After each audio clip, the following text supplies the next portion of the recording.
یزید سے آپ کو کیا مطلب تھا؟ کوئی حکومت کی طلب تھی؟ کوئی اور معاملہ تھا؟ نہیں،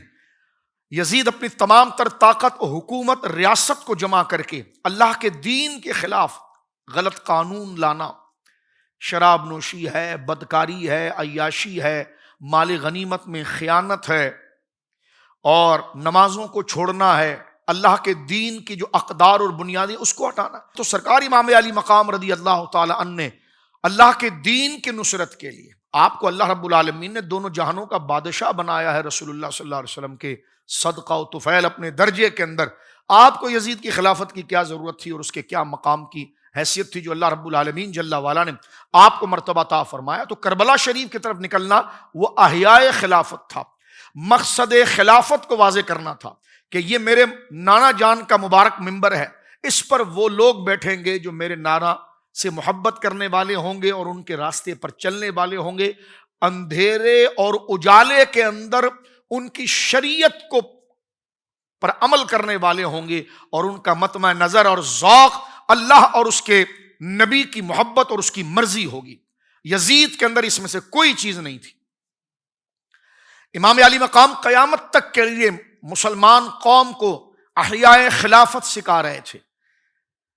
کہ اس منصب پر جو خلافت جو اللہ رب العالمین جل وعلا کی طرف سے اس زمین پر اس محبوب بندے کو دیا جاتا ہے جو زمین پر اللہ کے نظام کو لاتا ہے، تو وہ محبوب بندوں کے منصب پر ایسا غاصب، ایسا فاسق،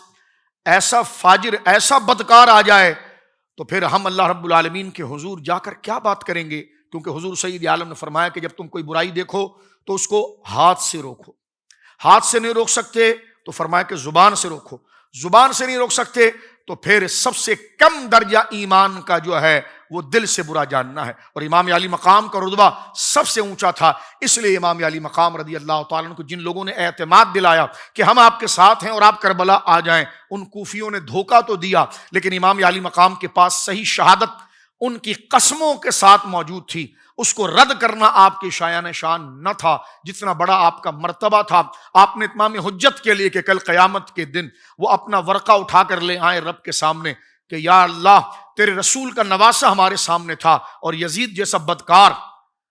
منبر رسول پر اور خلافت پر آ کر بڑا جمع ہو گیا تھا، اور ہم تیرے نبی کے نواسے کو بلاتے رہے اور وہ نہیں آیا، یہ کیسے ہو سکتا تھا؟ امام علی مقام رضی اللہ تعالیٰ نے اتمام حجت کے لیے مانا کہ کوفیوں نے دھوکہ دیا، لیکن جو خط انہوں نے لکھا تھا وہ قسم کے ساتھ تھا، وہ گواہیوں کے ساتھ تھا، تو آپ کے منصب کا یہ تقاضا تھا کہ آپ اس گواہی کو رد نہ کرتے بلکہ میدان عمل میں آتے، لیکن جب آپ میدان میں پہنچے ہیں تو وہاں تو معاملہ ہی دوسرا ہو گیا۔ حضرت سیدنا مولانا مسلم بن عقیل رضی اللہ عنہ کو شہید کر دیا گیا، پھر کربلا کے اندر آپ کا محاصرہ کر دیا گیا۔ امام علی مقام کے جتنے بھی خطبے ہیں تمام خطبوں میں آپ نے یہ بات عطا فرمائی،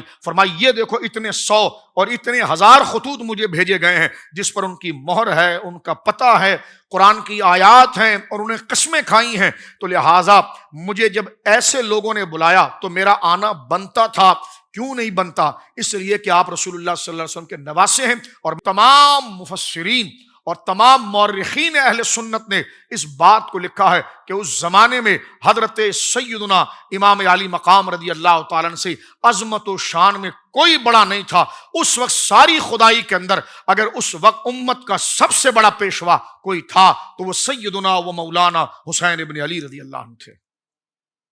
یہ دعویٰ نہیں ہے، علامہ ابن کثیر نے بھی لکھا، انہوں نے لکھا کہ انما میلہم الی حسین ابن علی، لوگوں کا جھکاؤ حسین ابن علی کی طرف تھا، لأنہ السید الکبیر، اس لیے کہ آپ اس زمانے میں سب کے سردار اور آقا تھے، وابن بنت رسول اللہ صلی اللہ علیہ وسلم، اور آپ حضور کی چہیتی شہزادی سیدہ فاطمۃ الزہرا صلوات اللہ علی ابیہا وعلی بالہا وبنیہا وعلیہا کے شہزادے تھے۔ علامہ ابن کثیر نے یہ جملہ لکھا کہ انما میلہم الی حسین ابن علی، اس زمانے میں ساری خدائی کا رجحان حسین ابن علی کی طرف تھا رضی اللہ تعالیٰ عنہما۔ اور آگے علامہ ابن کثیر نے لکھا ہے وَلَكِنَّ الدَّوْلَةَ الْيَزِيدِيَّةَ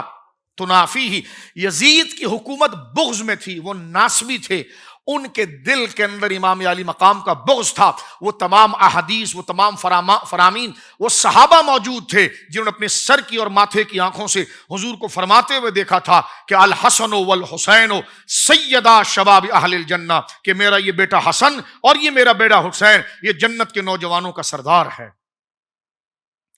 حضور نے فرمایا تھا کہ فاطمہ حسین نہ روئیں، اس کے رونے سے مجھے تکلیف ہوتی ہے. اللہ اکبر. یہ امام حسن حسین ہیں جن کو رسول اللہ نے اپنی گردن پر بٹھایا اور طویل سجدے کی. یہی حسنین ہیں جن کے لیے حضرت سیدنا ابو بکر صدیق رضی اللہ تعالیٰ نے امام حسن مجتبیٰ کو اپنے کندھے پر بٹھایا. اور بخاری شریف کی حدیث ہے کہ آپ نے مولا کائنات سے یہ کہا کہ خدا کی قسم علی، مجھے اپنے بچوں کے ساتھ شفقت و مہربانی کرنا ہرگز پسند نہیں ہے. اگر مجھے سب سے زیادہ یہ محبوب عمل کسی کے لیے پسند ہے تو وہ علی تیرے لیے اور تیرے بچوں کے لیے. حضرت عمر کی پوری زندگی حضرت امام علی مقام کی محبت میں، تعریف میں، توصیف میں صرف ہوئی ہے.